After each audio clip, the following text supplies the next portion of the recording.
Inter అయిపోయిందా? Engineering ఎక్కడ join అవ్వాలా అని ఆలోచిస్తున్నారా? స్కిల్ జెన్ లో జాయిన్ అవ్వండి. 100% జాబ్ సాధించండి.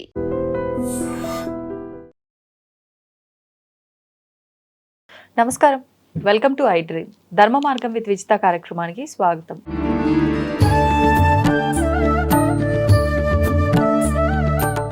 నమస్కారం అండి. శుభాశీషులు దివ్య స్వరూపులందరికీ కూడా మనకి జూలై 29వ తారీఖున గురు పౌర్ణమి వచ్చింది. ముఖ్యంగా ఈ గురు పౌర్ణమిని వ్యాస పౌర్ణమి అంటారు. ఈ రోజున అంటే మనం గురువు స్థానంలో ఎవరినైతే భావిస్తున్నామో వాళ్ళకి కృతజ్ఞతలు తెలుపుకునే రోజు అని అంటారు. ప్రతి ఒక్క మనిషికి ఎవరో ఒక గురువు అనేవారు ఉంటారు, మనం గుర్తించినా గుర్తించకపోయినా వాళ్ళకి కృతజ్ఞత తెలుపుకోవడమే కావచ్చు. ఇప్పుడు కృష్ణుణ్ణి గురువుగా భావిస్తారు, శివుణ్ణి గురువుగా భావిస్తారు, మానవులని గురువుగా భావిస్తారు, తల్లిదండ్రుల్ని కూడా గురువుగా భావిస్తారు.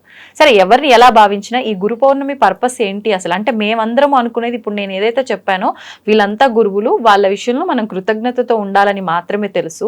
ఈ గురు పౌర్ణమి అనేది ఎందుకు నిర్దేశించబడినది? ఆ రోజు ఏం చేయొచ్చు అంటారు? గురు పౌర్ణమి కానీ, గురువు గారిని ఆరాధించే రోజు కానీ, గురువు కృప పొందే రోజు కానీ, ఏదైనా కానీ గురువు అనే శబ్దానికి అర్థం ముందు తెలుసుకుందాం. చీకటిని పారద్రోలే దివ్య తేజస్సు. చీకటిలో ఒక టార్చ్ లైట్ వేస్తే ఎంత ఆ లైట్ వెలుగుస్తుందో, ఒక దివ్య వెలుగు ద్వీపాన్ని వెలిగిస్తే ఎంత వస్తుందో, అలాగే సూర్యుడి యొక్క కిరణాలు మరి ఆ చీకటి ప్రాంతంలో ప్రసరించి మొత్తం ఆ చీకటిని పారదోలుతుందో, ఆ విధంగా గురువు మన అజ్ఞాన అంధకారాన్ని తీసేసి పారదోలి మనలో జ్ఞానాన్ని మేల్కొలిపి జ్ఞానాన్ని ప్రసాదించే వాడే నిజమైన గురువు. గురువు అంటేనే చీకటిని పారదోలడం, జ్ఞానాన్ని ప్రసాదించడం, అంతే. దైవ స్వరూపమే. మనకి తల్లి ప్రథమ గురువు ఈ ప్రపంచంలో. దేవుళ్ళు వీళ్ళంతా నెక్స్ట్ నెక్స్ట్ నెక్స్ట్, ఫస్ట్ కాదు. వాస్తవానికి దేవుడు అంటే ఎవరో చెప్పేది కూడా మొదట తల్లే. మరి అసలు నాన్నని గుర్తింపు చేసేది తల్లే. మీ నాన్న, మీ మామయ్య, మీ అక్కయ్య, మీ తాతయ్య, బామ్మ అందరినీ పరిచయం చేసి గుర్తుపట్టేటట్టుగా ఈ ప్రపంచాన్ని ప్రకృతితో సహా తల్లి దయ, అనురాగమూర్తి, మరి ఆనంద స్వరూపిణి అయినటువంటి ఆదిపర శక్తి అంశ కలిగినటువంటి తల్లి రూపం. ఆ తల్లి పిల్లాడికి తానై నడయాడే శివుడిలాగా, అంటే కైనెటిక్ ఎనర్జీ అంటాం. మూలము ఆదిపరాశక్తి. ఆ శక్తిలోంచి బహిర్గతమై మరి ప్రసరించి నడయాడే శక్తిని శివయ్య అంటారు. ఇక్కడ ఈ తల్లి కూడా కన్న బిడ్డని ఎంత కష్టాలకి, నష్టాలకి, బాధలకి ఓర్చి ప్రసవ వేదనతో 9 నెలలు పాపం మోసి భీపతనం ప్రసవిస్తుంది. ఇంకొక గొప్ప విషయం అంటే, ఆ తల్లి ఎందుకంత ప్రేమిస్తుంది పిల్లలకి, ఎందుకు ఈ జన్మిస్తుంది స్త్రీలకు కానీ పురుషులకు కానీ అంటే, తనలోంచి పంచిపెట్టిన రూపం అది. తండ్రి కూడా కారకుడే, కాదండం లేదు. అయితే మరి రక్తమాంసాలు ఈ శరీరంలోంచి తల్లి తండ్రులు పంచిపెట్టినటువంటి ఆ రూపాలు. కాబట్టి అబ్బాయిని ఎంతగా ప్రేమిస్తారంటే, కష్టపడకుండా అన్ని ఇస్తారు. మంచి ఆహారం ఇస్తాడు, మంచి చదువు చెప్పిస్తారు, మంచి బట్టలు ఇస్తారు, మంచి పెంపకము, అన్నీ మంచి బెస్ట్ ఆ తల్లి ఇస్తుంది. అంటే ఇక్కడ మూలం ఏమిటంటే, తల్లి యొక్క రూపము అవతరించినటువంటి బిడ్డలు. కొంచెం లోతుగా చెప్తున్నా, మామూలుగా పిల్లలు అవి అంటే అయిపోతుంది, అలా కాదు. తల్లి పంచిపెట్టినటువంటి ఆ పిల్లల రూపాలను తన రూపాలుగా ప్రేమిస్తూ, తనకు తానే పెంపకము, పిల్లాన్ని పెంపకం అని మనం అనుకుంటాం, కానీ తల్లిని తన్ను తాను పెంచుకోవడం, పిల్లల రూపంలో ప్రేమను పంచుకోవడం, అది వాళ్ళు వేరే అనేటువంటి భావన లేదు. నిజానికి మరి రూపాన్ని ప్రేమిస్తారు తల్లిదండ్రులు, కానీ మరి ఆ పిల్లల హృదయంలో ఉండే ఆ శక్తి స్వరూపమైనటువంటి ఆత్మని ఎందుకు ప్రేమించలేకపోతున్నారు అంటే మాయ. పిల్లలు శరీరాలు వస్తుంది, అవును. మరి ఆ శరీరం నడవడానికి శక్తి కావాలిగా. ఆ శక్తి ఆత్మ. ఆత్మ 7వ నెలలో వస్తుంది తల్లి గర్భంలోకి. ఇవన్నీ తయారయ్యి 9వ నెలలో ప్రసవిస్తుంది. 7వ నెలలో వస్తుంది. 7వ నెలలో 6 అంటారు కదా మామూలుగా. ఏడే కరెక్ట్. మరి వీర బ్రహ్మేంద్ర స్వామి గారు కూడా డిక్లేర్ చేశారు, గర్భోపనిషత్తులో కూడా ఉంది. గర్భానికి సంబంధించి శారీరకోపనిషత్తులో ఇంకోటి ఉంది. 108 ఉపనిషత్తుల్లో శరీరానికి ఇవన్నిటికీ చాలా గొప్ప మరి వివరణ ఇవ్వబడింది. అయితే ఇక్కడ ఆ తల్లి గురు స్థానంలో ఉంటూ తన్ను తాను పోషణ చేసుకుంటూ అభివృద్ధి పరుస్తూ ప్రపంచానికి పరిచయం చేస్తూ మరి ప్రేమైక స్వరూపంగా వాళ్ళని తీర్చిదిద్ది ప్రేమిస్తూ అనురాగాన్ని పంచుతూ ఆత్మీయతను పెంచుతూ ఈ సొసైటీలో ఎలా బ్రతకాలి అనేటువంటిది కూడా మరి ఉదహరిస్తూ మరి పెద్దవాళ్ళని చేస్తుంది. కానీ ఇందాక చెప్పిన రహస్యం ఏంటంటే ఆ తల్లి రూపాన్ని తనే ప్రేమిస్తుంది అనే కొత్త విషయం. చాలా మంది తను తాను ప్రేమించుకోవడం అనేది ఉండదు. మా అబ్బాయిని నేను ప్రేమిస్తాను, మా అబ్బాయి మా అమ్మాయిని ప్రేమిస్తాను, బాగా చదివిస్తాను, డాక్టరు, ఇంకేదో పొలిటీషియన్, యాక్టరు, ఇంకేమో అన్నీ ఓకే. కానీ నిజానికి ఇక్కడ బిడ్డల ఆత్మని తల్లిదండ్రులు ఎప్పుడైతే తెలుసుకుంటారో ఒక అద్భుతం జరుగుతుంది. ఎలా? ఏమిటా అద్భుతం? చెప్పినట్టు వింటారు. ఇప్పుడు మా అబ్బాయి వినడం లేదండి, రాత్రి 2 దాకా రావడం లేదండి, ఫ్రెండ్స్తో తిరుగుతున్నాడండి, కాలేజీ ఎగ్గొడుతున్నాడండి అంటాం. మరి మీ పెంపకంలో లోపం లేదు, ఇక్కడ ఉందా?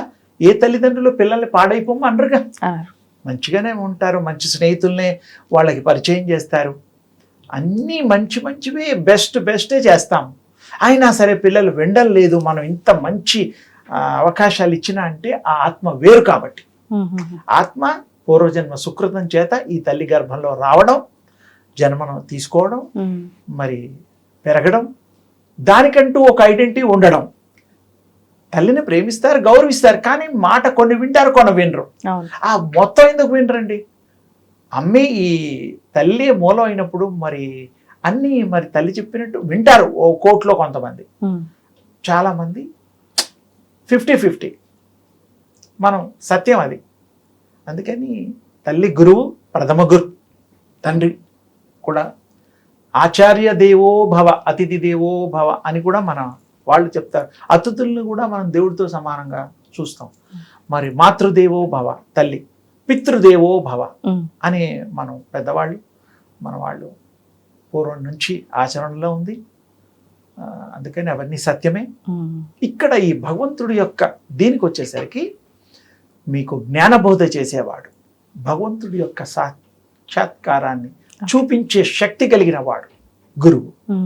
మీ కష్టాలని తొలగించి మిమ్మల్ని కాపాడి భగవన్ నామ స్మరణే కాదు, భగవన్ముఖంగా నడిపించగలిగే మహనీయుడు, మహిమాత్ముడు, భగవత్ స్వరూపులు అయినటువంటి గురువు గారు. చాలా అదృష్టం, భారతావని అదృష్టం. చాలా చక్కటి గురు పరంపర మనకున్నది. వ్యాసుడు అన్నారు బాగుంది, తల్లి అన్నారు బాగుంది. ఎవరైనా సరే ఒకప్పుడు పూర్వం మంత్రదీక్షలు ఇచ్చేవారు కూడా గురువులే అన్నీ. అందుకని గురు బ్రహ్మ దేవుడితో సమానం, గురువు విష్ణువుతో సమానం.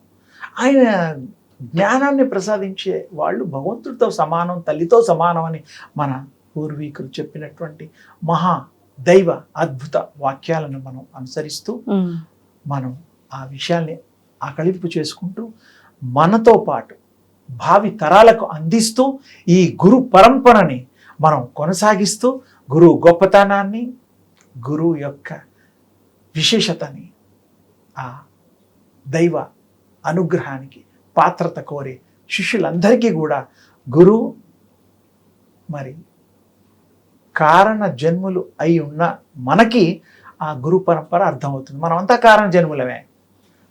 వితౌట్ కారణము మనం పుట్టం.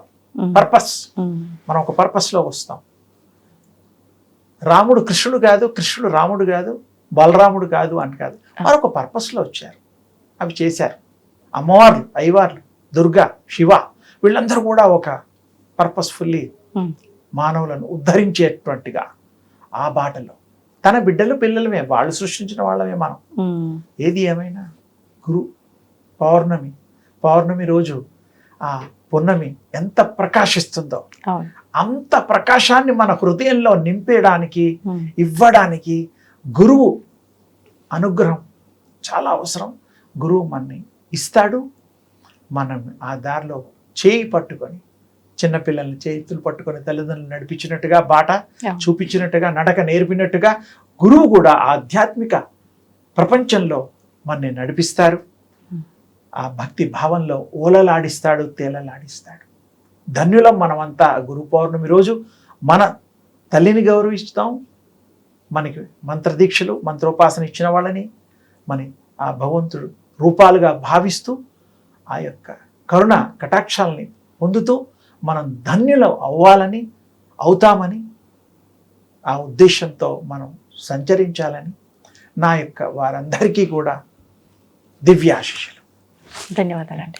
And for more videos, Please subscribe to iDream channel. Subscribe to iDream Media. Please subscribe to iDream. Please subscribe to iDream. Please subscribe iDream. And please subscribe to iDream.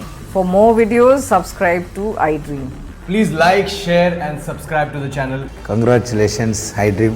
Subscribe to iDream. Subscribe to iDream. So subscribe to iDream Media. iDream ki iDream team andarki huge congratulations. Please subscribe iDream Media. Please subscribe to iDream.